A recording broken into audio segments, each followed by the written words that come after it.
ನಮಸ್ಕಾರ ದೊಡ್ಡಬಳ್ಳಾಪುರ. ಇದೇ 28-29 ನಮ್ಮ ದೊಡ್ಡಬಳ್ಳಾಪುರ ಗ್ರಾಮ ದೇವತೆ ಮುತ್ತಲ್ಲಮ್ಮ ಜಾತ್ರೆ ನಡೀತಾ ಇದೆ.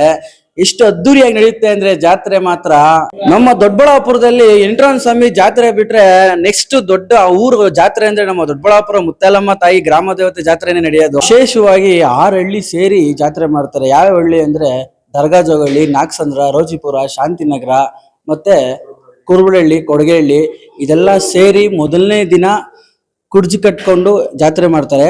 2ನೇ ದಿನ ಅಗಲ ಪರ್ಸ ಇರುತ್ತೆ. ಹಾಗೆ ಇಲ್ಲಿ ವಿಶೇಷವಾಗಿ ನಮ್ಮ ದೊಡ್ಡಬಳ್ಳಾಪುರ ಗ್ರಾಮ ದೇವತೆಗೆ ಆರತಿಗಳು ಮಾಡ್ತಾರೆ. ದೇವಸ್ಥಾನದಲ್ಲಿ ಮುಂಚೆಯಿಂದನೂ ಒಂದು ಪದ್ಧತಿ ಇದೆ. ಏನಪ್ಪಾ ಅದು ಪದ್ಧತಿ ಅಂದ್ರೆ, ಇಲ್ಲಿ ಚಿಕ್ಕ ಮಕ್ಕಳಿಗೆ ದೊಡ್ಡವರಿಗೆ ಅಮ್ಮ ಬಂದಾಗ ಇಲ್ಲಿ ದೇವರ ಹತ್ರ ಬಂದು ಕೈ ಮುಕ್ಕೊಂಡು ಭಕ್ತಿಯಿಂದ ಮೊಸರನ್ನ ಹಾಕಿ ದೇವ್ರ ಕೈ ಮುಕ್ಕೊಂಡ್ರೆ ಅಮ್ಮ ಹೋಗುತ್ತೆ ಅಂತ ಒಂದು ನಂಬಿಕೆ ಇದೆ. ಈ ಜಾತ್ರೆಗೆ ನಾನು ಬರ್ತಾ ಇದ್ದೀನಿ, ನೀವು ಬನ್ನಿ, ಜಾತ್ರೆಯಲ್ಲಿ ಎಲ್ಲರೂ ಸಿಗೋಣ.